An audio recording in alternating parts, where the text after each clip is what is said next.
Mesdames, Messieurs, bonjour, bienvenue à l'UNESCO. Je vous invite à prendre place, on va commencer dans 2-3 minutes. Donc n'hésitez pas à vous installer confortablement, je vois qu'il y a beaucoup de gens debout. Ladies and gentlemen, we'll start in 2-3 minutes, so please take your seats and welcome to UNESCO.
Quelques informations pratiques avant de commencer dans un instant. La conférence de presse est disponible en français sur le canal 1, in English on channel 2, en espagnol sur le canal 3.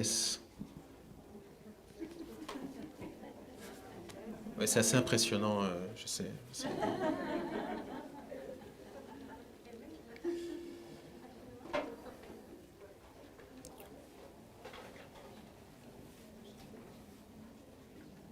Tu veux chanter une chanson ?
Mesdames et messieurs, nous allons commencer. D'abord, merci et bienvenue à l'UNESCO pour cette conférence de presse exceptionnelle qui fait suite à la décision historique qui vient d'être prise par la conférence générale de l'UNESCO hier sur la recommandation mondiale sur l'éthique de l'intelligence artificielle.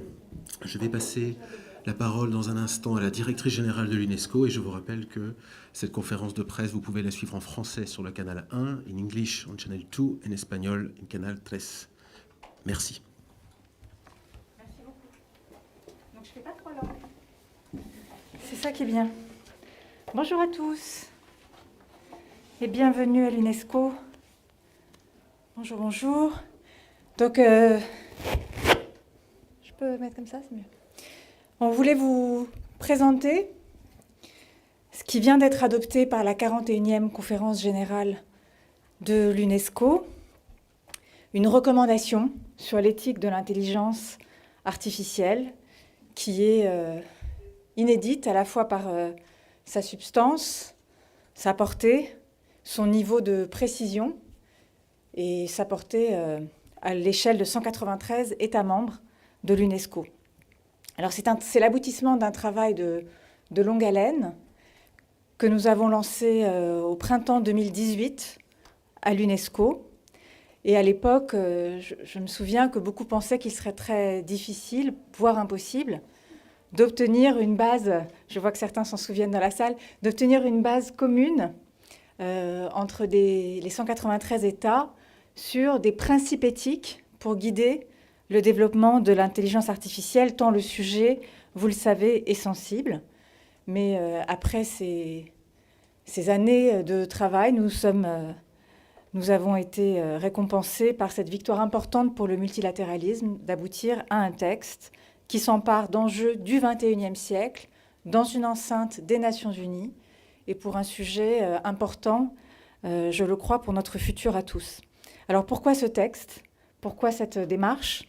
Un texte qui était rendu nécessaire par le développement rapide de cette technologie, de l'intelligence artificielle dans tous les pans de notre société et dans notre vie quotidienne, utilisée dans des services quotidiens sans qu'on s'en rende forcément compte, mais qui nous accompagne tous les jours dans nos décisions, dans les décisions des responsables publics, privés, dans les bulles numériques qui se forgent autour de nous. C'est une technologie qui a beaucoup à offrir et on a vu aussi à quel point, notamment en matière de recherche, en matière médicale, pendant la pandémie, l'intelligence artificielle, par exemple, avait permis d'avoir les premiers signaux d'alerte sur la réalité épidémique. Elle a été utilisée aussi pour la recherche vaccinale et dans bien des domaines utiles à l'intérêt commun.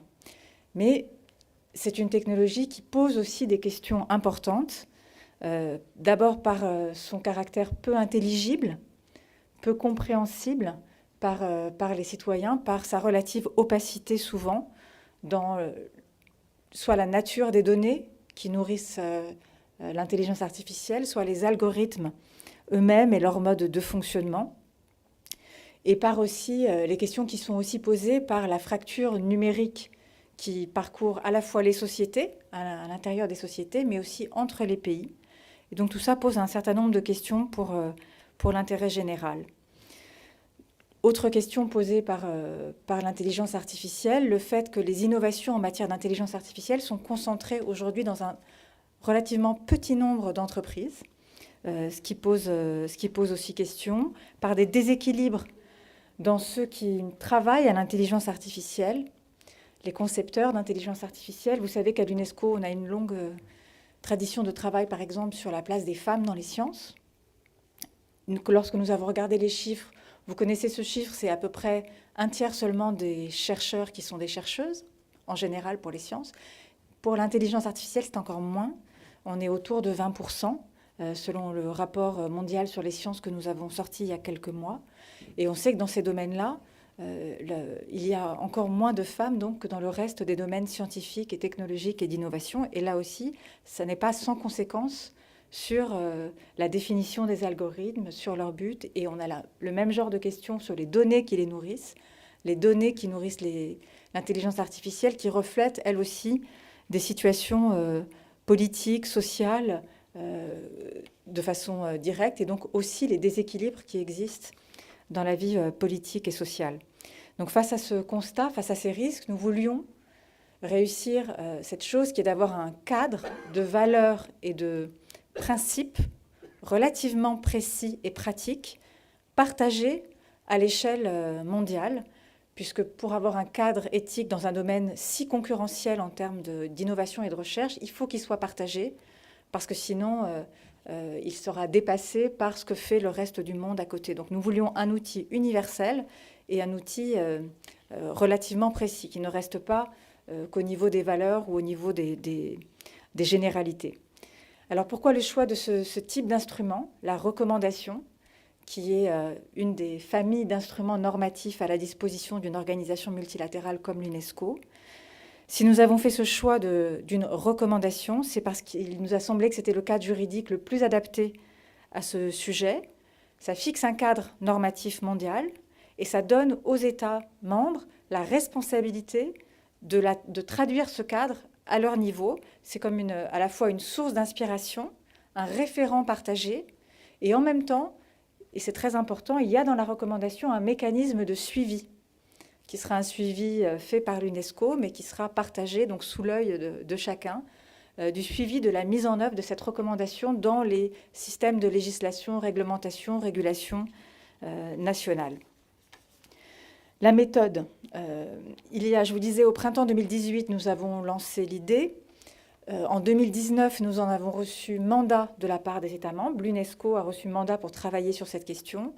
Et depuis, donc en 2020 et 2021, nous avons travaillé d'abord, et c'est aussi une grande force de cette maison, en nous appuyant sur un réseau d'experts à travers le monde, 400 écoles associées, 200 chaires universitaires, un premier comité de rédaction avec 24 experts internationaux, indépendants, issus de tous les continents. Je veux vraiment les remercier parce que c'est eux qui ont posé la base de ce qui a donné cette recommandation. Nous avons reçu des contributions, plus de 50 000 contributions adressées par des chercheurs, par des ONG, par des acteurs de la tech, par la société civile dans son ensemble. Et puis tout ça a abouti dans les derniers jours et les dernières semaines avec des recommandations, des discussions extrêmement intenses jusqu'au dernier moment de l'adoption de ce texte, ici, fin novembre, à l'UNESCO, lors de la conférence générale. Alors, que dit ce texte? D'abord, il fixe 4 grandes valeurs, principes universels qui nous guident pour fonder et encadrer l'usage de l'intelligence artificielle. D'abord, évidemment, le respect, la protection, la promotion des droits de l'homme, des libertés fondamentales, de la dignité humaine. On est là dans la grande tradition de ce que fait l'UNESCO en matière d'éthique des sciences. Deuxièmement, la nécessité de protéger l'environnement et les écosystèmes. Troisièmement, veiller à assurer l'inclusion et la diversité. Et quatrièmement, favoriser des sociétés pacifiques, justes et interdépendantes. Donc elle décline ces valeurs ensuite en principe, puis en action, et je vais y venir. Et donc c'est, si vous voulez, un cadre de référence, un plan directeur pour chacun des États membres de l'UNESCO. Si je prends l'exemple dans le domaine de l'égalité homme-femme, qui est une priorité pour l'UNESCO, la recommandation demande d'accroître la diversité dans le domaine de l'intelligence artificielle et de veiller à ce que les femmes et les filles soient représentées dans l'élaboration des outils et bénéficient de manière égale à cette technologie. Dans le domaine des libertés fondamentales, qui a été un domaine très sensible de discussion, la recommandation proscrit tout recours à la notation sociale et à la surveillance de masse. Dans le domaine de la gouvernance des données, la recommandation établit des règles pour que chaque citoyen puisse garder le contrôle sur les données qu'il fournit, qu'il puisse à tout moment y accéder et, s'il le souhaite, les supprimer. La recommandation invite les États membres à créer des organes indépendants qui puissent être saisis par tout citoyen à des fins de demande d'information, mais aussi de recours pour faire valoir leurs droits. Elle pose aussi la question à l'échelle multilatérale de l'impact sur l'environnement, que souvent on néglige pour le numérique, mais de l'impact sur l'environnement de l'intelligence artificielle, en appelant à la production de solutions innovantes pour réduire l'impact carbone du traitement des données. Alors maintenant, une fois que cet outil vient d'être adopté, se pose dès aujourd'hui la question de sa mise en œuvre concrète. Et nous appelons, je l'ai fait à la tribune de l'UNESCO, nous appelons dès aujourd'hui tous les États membres à mettre en œuvre cette recommandation, et dont la société civile doit aussi s'emparer, à la fois les citoyens, les entreprises, les organes de contre-pouvoir aussi. Et c'est un mouvement qui a déjà commencé à s'engager. Une vingtaine de pays parmi tous les continents ont déjà annoncé au moment de l'adoption du texte qu'ils commençaient à engager des mesures inspirées par ce texte. Et donc c'est une dynamique qui s'enclenche, qui promet d'entrer en pratique, et en tout cas une dynamique vertueuse puisqu'il y aura des évaluations qui seront faites par l'UNESCO de ces systèmes et des systèmes qui sont nationaux mis en place pour la transposition de cette recommandation. Voilà ce que je voulais vous dire pour vous expliquer le sens, vous présenter le sens, l'objectif que nous avons visé sur ce travail maintenant de plusieurs années, avec l'aboutissement dans l'adoption de cette recommandation, mais en réalité le travail qui commence pour sa mise en œuvre à travers le monde, dans tous les pays. Et je voudrais maintenant laisser la parole, sauf si Mathieu voulait faire cette présentation, mais laisser la parole à deux experts qui nous font l'honneur de leur présence aujourd'hui à nos côtés. Le docteur Alexandra Sala, directrice de l'intelligence artificielle et de la science des données chez Shutterstock et présidente de Women in AI. Merci d'être là. Et le docteur David Leslie, responsable de l'éthique à l'Alan Turing Institute. Et bien sûr, Gabriela Ramos, qui est mon adjointe ici à l'UNESCO, en charge des sciences humaines et sociales.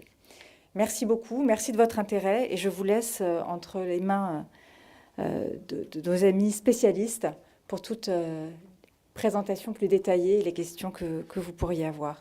Merci beaucoup.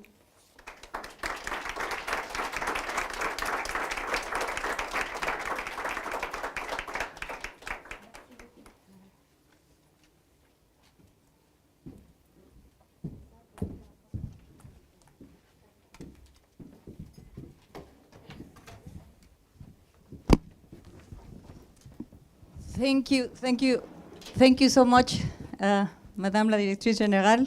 And I want to really thank her and to share with let me just get these things out of the way. To thank her because she mentioned it was in 2018, but it was really her leadership, her commitment, one of the very first issues that she focused on, and that she gave us this very strong mandate. So I really want to thank her. She's not with us because she has a very, very tight agenda, but she has always been present in really pushing this agenda forward, and that's why we have it here as a priority. Thanks to Alessandra. Thanks to David for being with us. Thanks, Dabna, our wonderful head of the bioethics. Without you, I don't think we would have arrived here. And all the ethics team, Irakli and well, everybody. I won't mention everybody because I will spend a lot of time, but this was fantastic. Thanks to our committees. You know, we have the International Bioethics Committee, the Committee of the Ethics of Science, with Hervé Schneeweiss, that yesterday got the Légion d'honneur, and also Peter Paul Berberg, who produced the seminal because the DG asked them to produce a report to see how much the ethics could inform the AI, and they deliver wonderfully, and they continue delivering wonderfully. And Emma Roetbak-Bloem, who is the researchers from South Africa who head the expert group. The DG has already told you what is the framework. The whole point is that we produce a very detailed ethical understanding of how we are going to use these technologies. The values are there, and I think this is really an innovation because it's not just saying we contribute to democratic values. No, we go into the detail. What do we mean by respecting human rights? What do we mean by environmental considerations? What do we mean by human flourishing? But then we go into principles that probably you know, because it's about transparency, it's about accountability, it's about explainability, it's about taking care that people understand what is happening in this world that is replacing the real world. But it's something else, and the DG also mentioned it. We cannot just have this very broad framework. We need to go into the detail of policies, because policies matter. Policies is what's going to shape the digital world one way or the other. And it's the role of governments to develop very strong regulatory frameworks, and that's why the experts, with our support, produce principles that go into the data policy, of course, because data is everything. What you put in is what you get out in the AI world. About gender, about development and international cooperation, 193 countries. And of course, you have still half of the world without internet connection. So what are we talking about? We really need to bring them also together to benefit from it. We have the environmental and ecosystems, health and social well-being, communication and information, education and research, economy and labor and culture, of course, very core to the mandates of UNESCO, all these sectors. And it was, I also want to thank all the sectors because they all contributed to this very important goal. Let me get into some of the principles. We cannot cover everything. I really invite you to get into the recommendation because it's also fun to read. You will not imagine, but it's an instrument that is very interesting and you can take a lot of substance. But one of the most interesting points that I feel, and with my experience for some years in the digital issues, is the ethical governance and stewardship. You take a look at that, this is the core.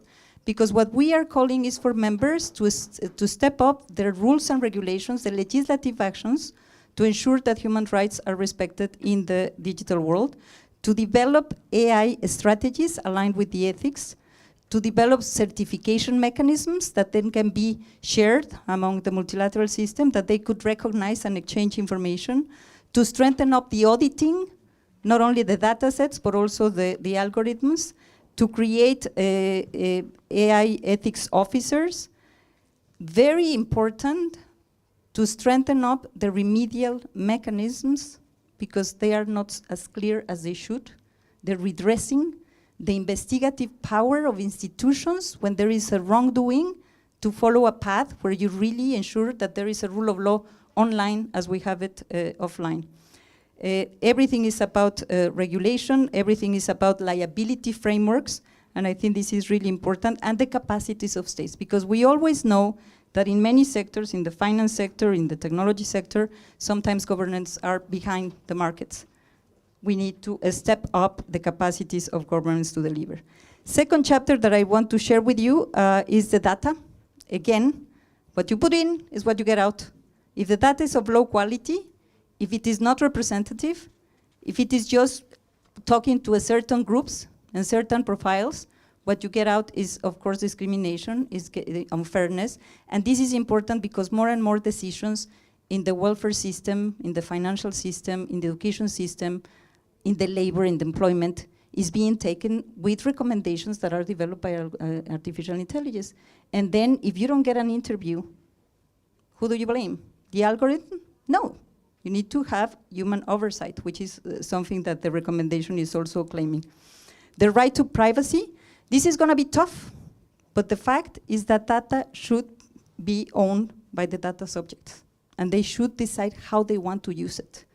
And this is not the case now, because the consent is not as strong as it should, and we want to have rules for consent on how do we use the data in a way that is really stronger than what is now. We avoid, well, the recommendation avoids, for example, abuse of people cognitive and emotional biases. The DG also mentioned the question of over surveillance or micro-targeting, all these issues that are not really transparent. And then we call for open data. The UNESCO also agreed on another normative standard on open science, which is very important.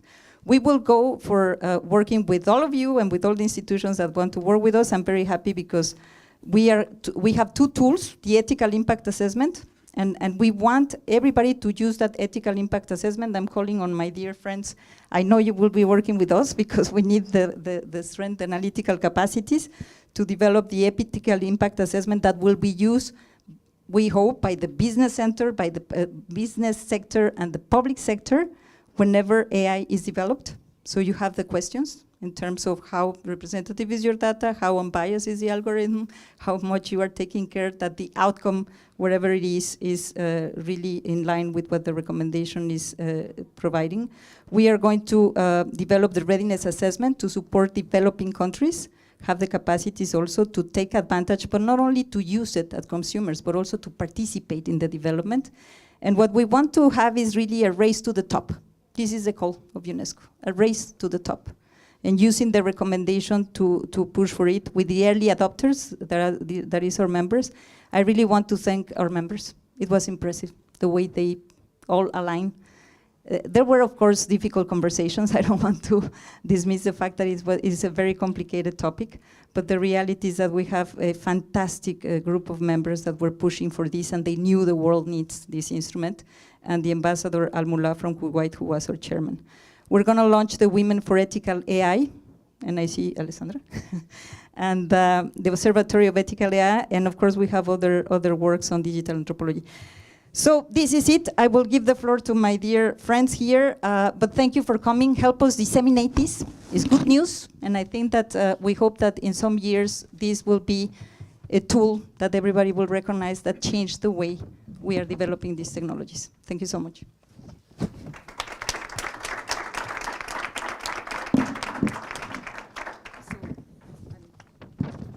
I think my phone is working. So first of all, let me thank the honorable member of ADG, Gabriela Ramos, for the opportunity of being here today to take part for this critical discussion, which we believe is a unique moment to influence technological and economical success for member states. The recommendation on ethics on artificial intelligence is definitely a practical tool and provide clear guidelines as a standard-setting instrument focusing on human rights, fundamental freedom, gender equality, social and economical justice, making stronger diversity and inclusion. Clarity is essential to support member states and companies in those states to make decisions on whether and how to invest in developing new AI technologies. Therefore, this recommendation becomes a critical framework to scope the current and the future action to achieve ethical AI. The recommendation is a symbol. It's a symbol of societal progress and a framework to establish a renewed meaning for culture. Today we refer to the Italian culture or the French culture as many others, as an atomic representation of confined identities. On the other hand, technology is global, and we live in a globalized world where the desired, the cool, the wanted obliterates personal identity, where we risk erasing atomic cultures. This recommendation comes to the rescue with a new establishment of cultural pluralism in technology and in our globalized world, to connect, to celebrate, to represent, to include the most important human diversities, and a new unifying ground for future technological innovation. I'd like to conclude with two remarks, one as Director of AI and Data Science at Shutterstock, and the other as President of Women in AI. At Shutterstock, we come to AI as expert in visual content and creative processes. We recently launched a new division in AI, and therefore we are highly committed to continue to augment our compliance and governance framework, which builds on 20 years of meticulous work on supporting users, customers, and contributors. In the chapter related to the scope of this recommendation, point 3.c, there is an explicit call for cultural identity and diversity to enrich creative companies. We are leveraging our network of more than 1.9 million of artists around the world from more than 150 countries to address those difficult challenges. Artists have long been at the forefront of pushing the boundaries, breaking down orthodoxies, and expanding the scope of human imagination. We should all be working with artists, philosophers, creatives, to provide feedback to the complex concept and limited categories, and using those insights to audit the AI systems and expand our creative taxonomies and representation of cultural expressions. As Women in AI, first of all, Women in AI is a non-profit organization, and I do thank to shape inclusive AI for our common future. Our purpose is to empower women to become innovator, leader, and expert in the AI field.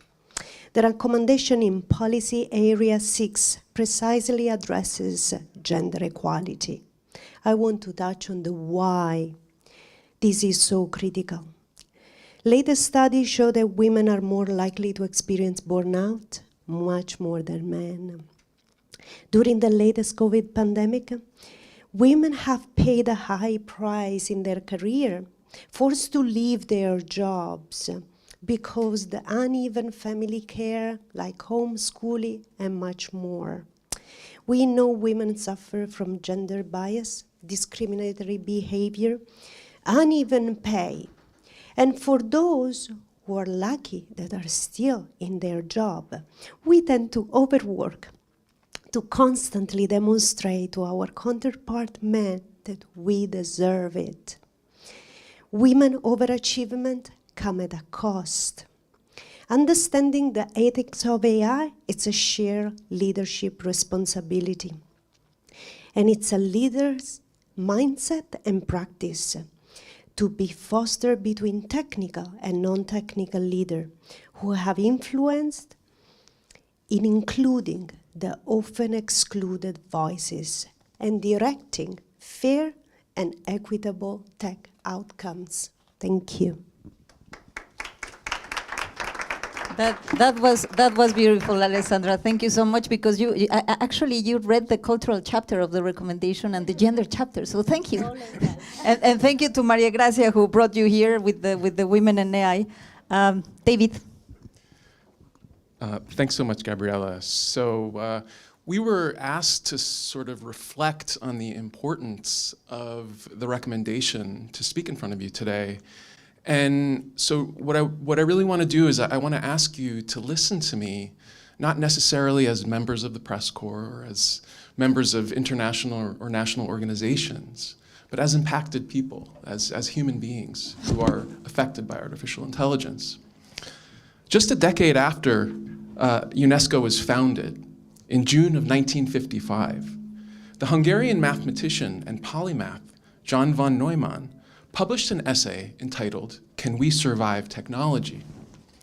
Von Neumann wrote about what he called the maturing crisis of technology, a situation in which the global effects of accelerating technological advancement were outpacing the development of ethical and political self-understandings that were capable of responsibly managing such an explosion of innovation. This crisis, he feared, was creating unprecedented dangers of species-level self-destruction, ranging from geoengineering and unbridled automation to nuclear holocaust. At the same time, he puzzled that technological power, technological efficacy as such, was an ambivalent achievement, in his words. That is, the very forces of ingenuity that were creating the dangers of humanly prompted catastrophe contained within themselves the redeeming potential to benefit humanity and to advance planetary well-being. Von Neumann's reflections on the maturing crisis of technology have special relevance on this day that we announce, indeed celebrate, the historic adoption of UNESCO's recommendations on the ethics of artificial intelligence. And this is for two reasons. In the first place, the recommendation sets forth an operational framework for the governance of AI technologies that puts policymakers, developers, citizens, and impacted communities in a better position to catch up with the accelerating advancement of AI. The all too common move fast and break things attitude of those at the wheel of commercial AI innovation has put the practical capability of technologists to inflict large-scale harm out of step with the values, norms, and policies that should otherwise regulate, control, and set boundaries on their behavior. The recommendation challenges head-on the erroneous but pervasive sense of technological determinism that surrenders to the perceived inevitability of an unfettered sprint in the AI innovation ecosystem to some non-existent techno-scientific finish line.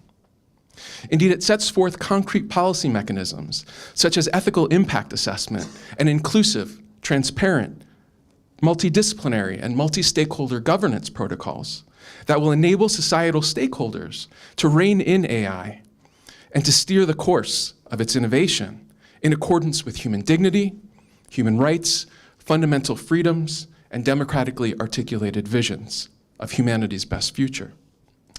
In the second place, the recommendation provides a clear roadmap for designers, developers, and deployers and users of AI systems to overcome what von Neumann called the path of ambivalent achievement. That trajectory of innovation which equivocally hurdles in equal measures towards potentially unbounded destruction and to global benefit. The UNESCO framework could not have come at a timelier moment. We are at an inflection point in the evolution of AI. For better or worse, AI systems are ever more being directed at an unbounded problem space, an increasingly limitless field of potential applications. As a general purpose technology, AI is not simply penetrating into veritably every domain of human practice. AI technologies are coming to constitute the critical cyber-physical infrastructure of connected society writ large. We are living through the emergence of a computational ubiquity. Increasingly omnipresent AI systems are flooding into the fields of healthcare, the life sciences, agriculture, ecology, energy, industry, transportation, education, communication, retail, and public administration, among others. This is presenting unprecedented opportunities for these technologies to advance the Sustainable Development Goals and to improve the provision of essential social goods and services in a globally equitable, freedom-promoting, and right-sustaining way. However, it's also presenting corresponding opportunities for the infliction of individual, societal, and environmental injury. From enabling governments and corporations to engage in mass surveillance and population-level manipulation and control, to dehumanizing, disempowering, and objectifying targeted data subjects who are treated merely as objects of classification and prediction, to polluting the environment with the immense energy drain of mass data storage, model training, and real-time information processing, to entrenching structural inequality, discrimination, and bias, and expanding global and local digital divides, to wrecking information plurality, and sabotaging the integrity of the digital public square, thereby fostering almost universal crises of social distrust, contagions of misinformation, and heightening levels of sociocultural and political polarization. All this makes clear that artificial intelligence is not simply a general purpose technology like steam power or electricity.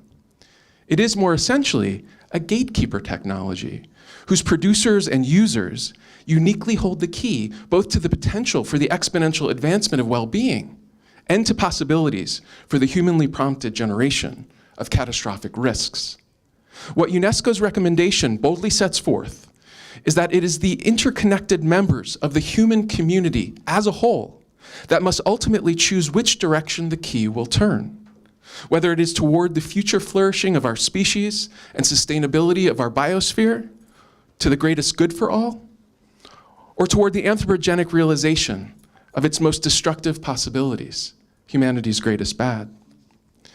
The recommendation does this by setting out a sober and reflective picture of potential harms while simultaneously showing not only how to avoid these, but also how stakeholders from across public, private, and nonprofit sectors can press ethical values, principles, policies, and concrete practical measures into the service of benefiting humanity and stewarding environmental flourishing and sustainability. As our species now stands at a critical crossroads, where the scaling of AI systems can either do tremendous good or create many possibilities for dire harm, UNESCO's recommendation on the ethics of artificial intelligence puts policymakers, practitioners, and impacted individuals alike in a better position to set society down an unambivalently positive, peaceful, and just path. Well, nothing to add, Matthew. That was really fantastic, and I really thank you, Alan Turin, David, and Shutterstock, Alessandra. And over to you, Matthew. Thank you very much. We will now open the floor for some questions, about 10, 12 minutes. We have a microphone here. For some COVID restrictions and sanitary reasons, we don't pass around the microphone, so if you can just walk and move a few meters to the microphone that is just here.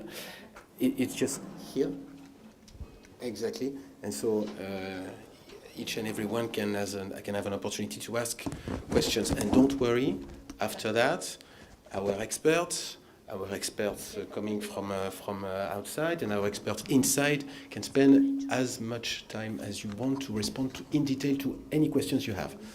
Please. Hello, so I'm Jeudi from AFP, the Wire. My question was about the outcome of this recommendation. You talk about principles. You've been very eloquent about what it can reach, but in the end, there is no instrument at all to force member states to actually achieve what's in the text.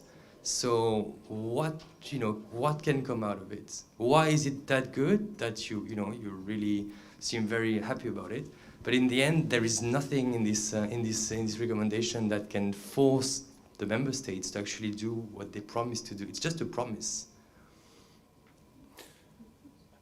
David, Alessandra, maybe you want to take a line first. I have some pretty clear idea of what Gabriela might say, but maybe it's interesting to hear from people outside.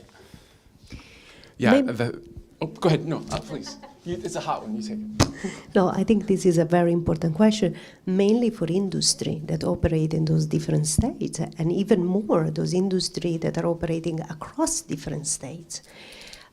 However, it's very important to start with some principle and give us industry and the player in this field an opportunity to understand directionally where we are going and how to implement mechanism, governance, and practice to align with this regulation. Because, as we all believe, actual legislation will come after this regulation, so it's very important for us to start to understand the playground in which we are going to operate with the AI outcomes and how we will align today with compliance and respect for recommendation, tomorrow for legally complying, otherwise possible risk may come. David, you want to add something? I'll just add that I think we need to take a developmental view of the way the global environment of AI ethics and governance is evolving and is being transformed. This recommendation is the first globally inclusive statement about, as you mentioned, principles, values, policies, and practical measures.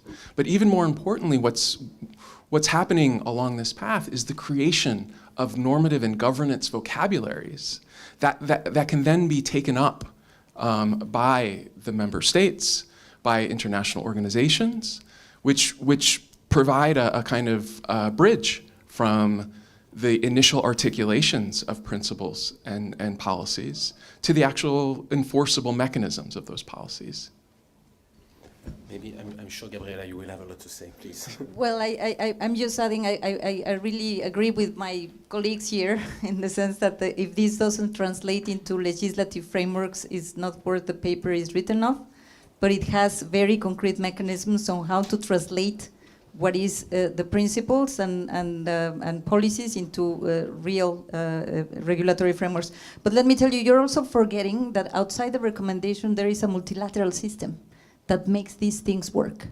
Why? Because you have peer pressure, because you have peer learning, because you have also benchmarks, because you can inspire, and because UNESCO has also been asked to document how much benefits we can have when we develop these technologies in a good way, and how much harm we can have.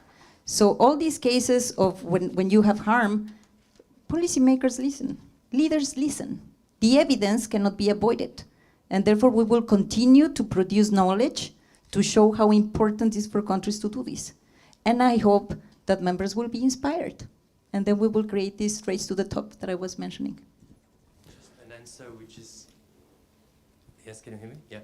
Which is another question. I mean, you talk about member states, you talk about companies. If you just think about what happened to Facebook, which is openly promoting human rights and you know, very nice concepts, which has been actually in very, very controversial scandals because of the use they have of their own artificial intelligence and the way they are doing it.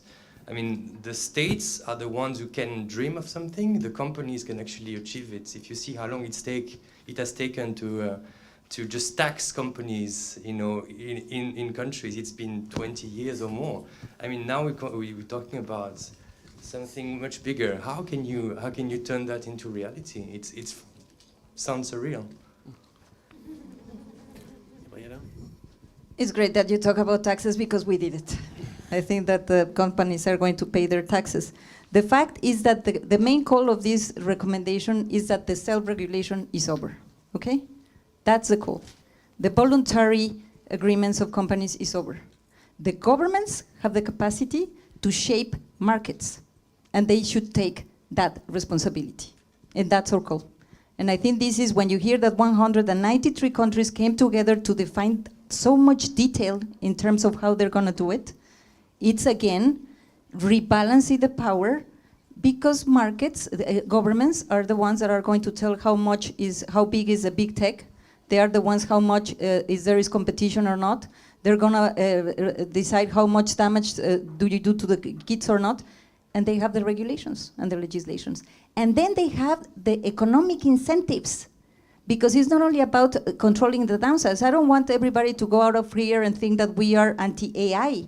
What we want to do is that there are more investments for AI to address problems instead of creating them, to more investments on the transition to low carbon, more investment in bringing knowledge to low-income countries. So it's a change of the business model, and it's only the government who has the rules and the powers. Thank you. Il y avait une question ici, oui.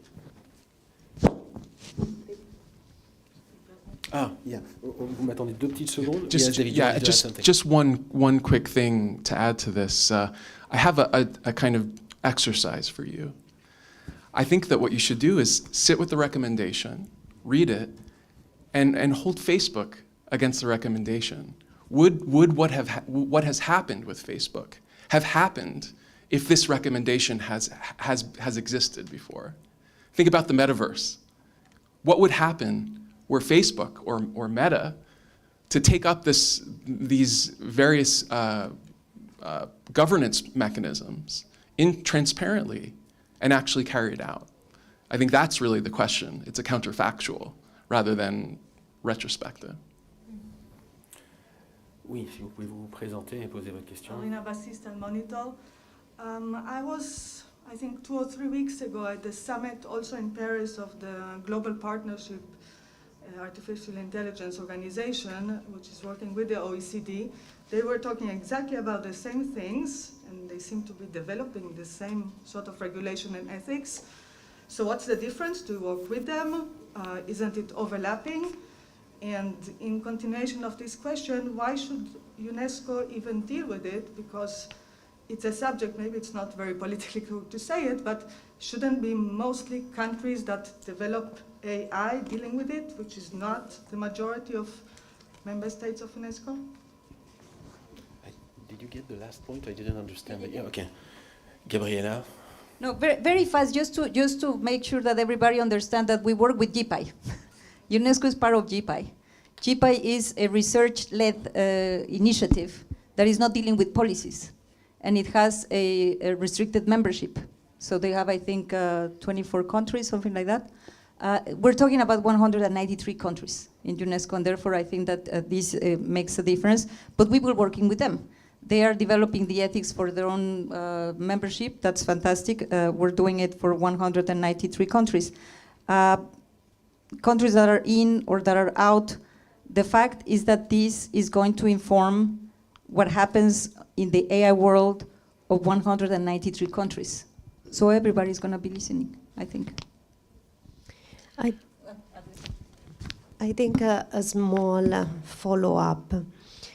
We speak about inclusion and we speak about diversity. We need to reach out to those countries that are not yet investing or invested in AI, and we need to represent their culture, we need to represent their people, we need to represent the data that represent those cultures in order to create technology that can work and bring outcomes that are equal and fair for everyone. Otherwise, we are going to create such a strong and profound digital divide that those countries will never be able to catch up. So, is the right place to start in those places where there is an opportunity to reach out to so many different countries? I think there's sort of 2 points to make with regard to your question. First is this needs to be an inclusive and multilateral effort. And so that the Global Partnership on AI is working on this, and UNESCO and the Council of Europe and OECD.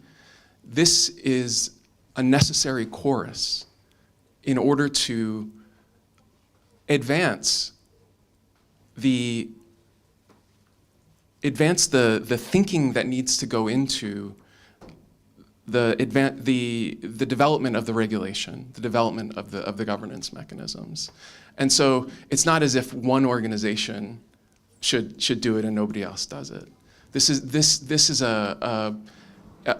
a problem that all organizations need to face. And in terms of OECD, I mean, think about the importance of education here, the importance of digital literacy, the importance of in a sense, upskilling and creating readiness in society so that impacted citizens, people everywhere, can be able to understand how and when their data is being used, if they're subject to algorithmic decision making.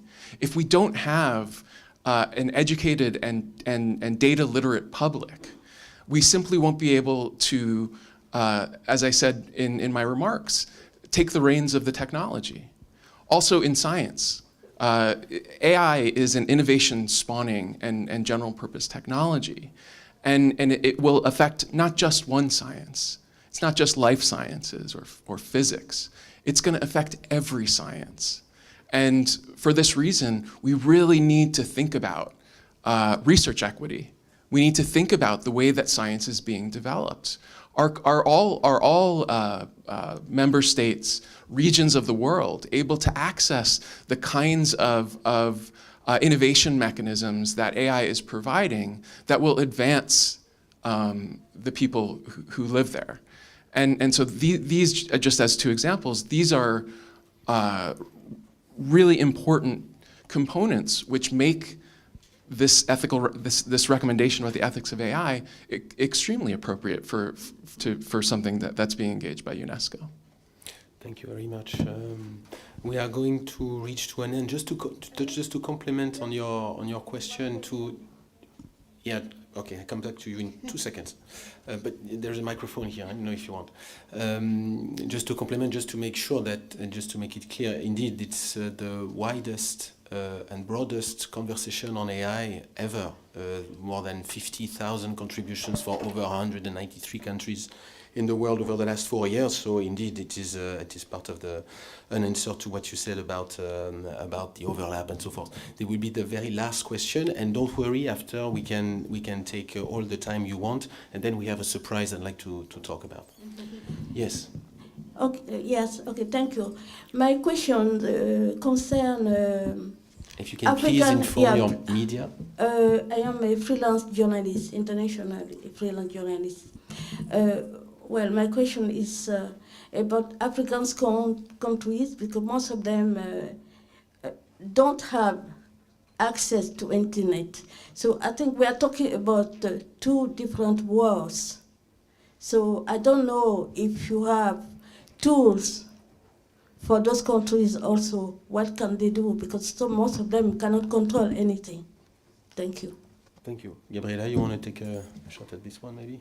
Yeah, well, I think that this recommendation is addressing the way we handle artificial intelligence, and we're trying to make it more inclusive, and we try to invest also in those countries that are lagging behind so that they can also contribute to the development and to have the capacities. What you're talking here is about access to internet, access to infrastructure, access to all the things that are required for them to profit. And the recommendation also includes comments about that. Because the fact is that when we say is unethical, that these technologies are being developed just by a handful of countries or companies, because of what Alessandra was mentioning, how much culture and diversity are we leaving behind. But the other part is also how do we invest. UNESCO is the house of internet universality. We have their own principles. And for decades, we have been working to fill that gap. So we are going to be making all these instruments count besides the recommendation. It's not the very first time we deal with it. We're dealing with many other issues, the House of Education, the Global Coalition of Education, so it's broader. But in this time, we're talking about this specific recommendation, and we want countries to be able to participate in the development of ethical AI. Yes, David? Just one thing to build off of that. It's really important to remember that the international environment of the provision of critical digital infrastructure, so connectivity, compute power, data power, data infrastructure, has up to now been largely unconstrained by the sorts of recommendations that are made in this framework. And what has that meant? That's meant that there have been geopolitical forces at play, where you have companies, nation states with network power that have been able to enter into spaces providing infrastructure without necessarily having the constraints that may be necessary to make sure that that's being done ethically and for the benefit of those people who are being affected by the provision of that infrastructure. And so we simply need to move beyond this anarchy to an international environment where the provision of infrastructure has constraints and is in accordance with the benefit of those who are impacted. Merci beaucoup, David. En complément de l'adoption de cette recommandation sur l'éthique de l'intelligence artificielle, l'UNESCO a développé avec DDB une extension Internet pour sensibiliser le grand public, puisque nous travaillons non seulement avec les gouvernements, mais aussi avec le grand public, avec les citoyens, aux données que nous laissons sur Internet et qui nourrissent les intelligences artificielles. Et pour la suite de cette conférence de presse et de présentation, on voudrait vous faire, avec les équipes de DDB ici réunies, une petite présentation de cette extension qui est très courte. Et si vous le souhaitez ensuite, des ordinateurs sont à votre disposition pour rentrer davantage dans le détail de cette Cookie Factory que nous avons mise en place. Et également, je vous le rappelle, les experts de l'UNESCO et nos experts ici sont à votre disposition pour de plus amples précisions. On lance le film. Merci. Artificial intelligence is the future, but it's a coin with two faces. A good one and an evil one. Both feeding on your personal data, generated by your browsing habits, your cookies.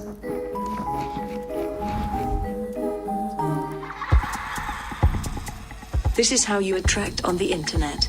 Your identity is served on a silver platter, while you remain completely powerless. They know everything you know, what you like, and what you do. And it's never enough. Without ethical principles, your privacy is endangered. This is why, at UNESCO, we are committed to defend your rights. To do so, we created the Cookie Factory. It's a browser extension that will feed other AI with fake data. With keywords and web searches, an AI will generate new cookies on your computer to lure tracking algorithms into thinking you're somebody else. All your cookies, browsing habits and history will be replaced, so you can see how much they know about you. With the Cookie Factory, become anyone you want by picking any identity of your choice. You can even create your own personal cookie recipe and roast the system on your own terms. Download the Cookie Factory extension and take a bite of freedom.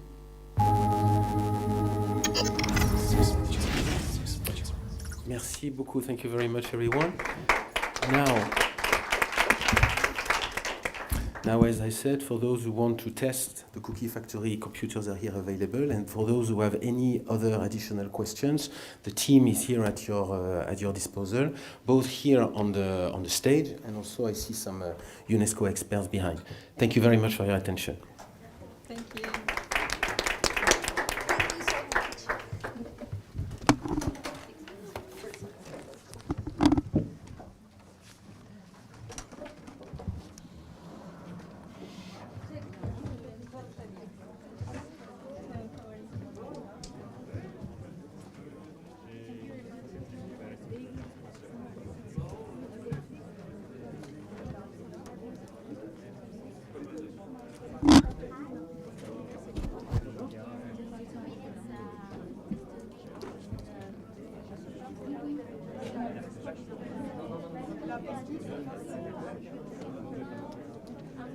Maybe we can stay, maybe we can stay 10 minutes here and then we're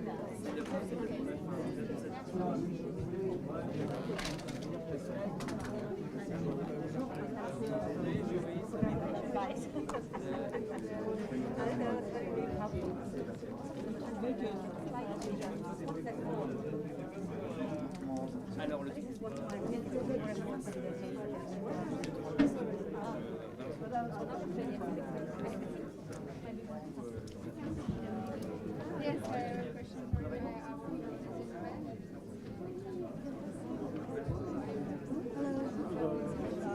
We won't shake hands.